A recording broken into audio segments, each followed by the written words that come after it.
Hi, good day everyone. My name is Clark Jade Talawik, and today I'll be doing a very quick review about the movie The Animal Farm. I believe that most of you guys know already what this movie is all about, but we will just be doing just a mind refresher to walk you through, guys, its characters, their allegorical representation, what they're trying to portray, and what they're trying to represent. Okay, this is just a very short review.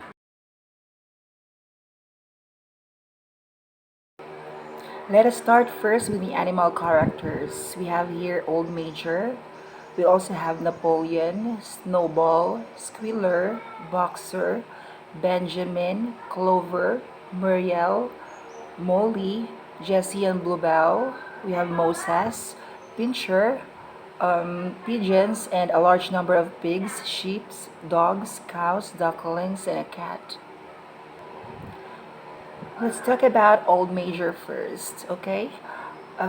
Old Major is one of the major characters in this novel. So is the founder of animalism, and he is also the Beast of England. Old Major represents Vladimir Lenin, and he represents comradeship, communism that believes all people are equal, and Karl Marx, who believes that workers of the world unite. Now let's proceed to Napoleon and Stalin.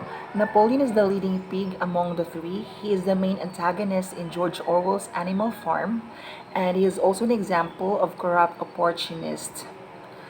Napoleon represents the Soviet director Joseph Stalin, and he is also representing the emergence of political tyrants throughout the human history. Snowball. Who is Snowball? Snowball devotes himself to bettering the animals in intellectual, moral, and physical ways. He also brings literacy to the farm so that the animals can better grasp up the principles of animalism by reading the 7 commandments he paints on the barn wall. He also plans for building a windmill. Snowball is largely based on Leon Trotsky and describes how he led the opposition against Joseph Stalin, though he also includes elements of Vladimir Lenin. Squealer. Who is Squealer? Squealer is the pig who spreads Napoleon's propaganda among the other animals. Squealer justifies also the pig's monopolization of resources and spreads false statistics pointing to the farm's success. Orwell uses Squealer to explore the ways in which those in power often use rhetoric and language to twist the truth and gain and maintain social and political control. The cart horse. The cart horse who is loyal to the leader and works hard all the time. He has been sent to the slaughterhouse when he got really sick. He also represents uneducated and exploited working class who easily believe propaganda without any question. Now let's talk about Benjamin, the donkey. Cynical approach. He is wise, doesn't believe in the propaganda, laughs at everyone, friend to Boxer.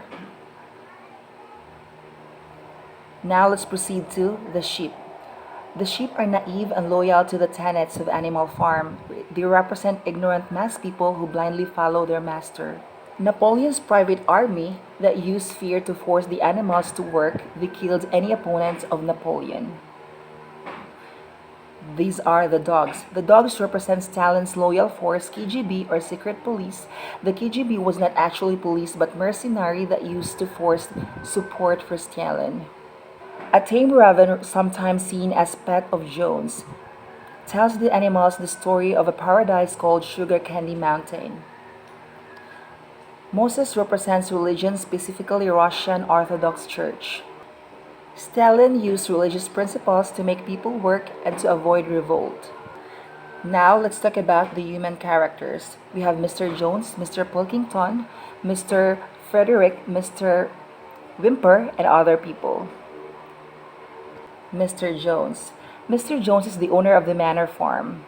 He drinks heavily, selfish, like autocrat, and irresponsible. He represents capitalism, represents Tsar Nicholas of Russia, while Manor Farm represents Russia. Now, we have Mr. Pilkington, the easygoing gentleman farmer who runs Foxwood, a neighboring farm, Mr. Frederick's bitter enemy. Mr. Pilkington represents the capitalist governments of England and the United States. Mr. Frederick, the tough, shrewd operator of Pinchfield, a neighboring farm. Based on Adolf Hitler, the ruler of Nazi Germany in the 1930s and 1940s, Mr. Frederick proves an untrustworthy neighbor. Mr. Whymper, the human solicitor whom Napoleon hires to represent Animal Farm in human society. Mr. Whymper's entry into the Animal Farm community initiates contract between Animal Farm and human society, alarming the common animals. The Animal Farm as a Fable is a short story that usually about animals and that intended to teach a lesson. It is intended to enforce a useful truth and to criticize something. In Animal Farm, the characters represent Orwell's views about the Soviet politics and the effect of totalitarian governments upon the mass people. The animals here are used as a satiric device to point out human follies. Any question?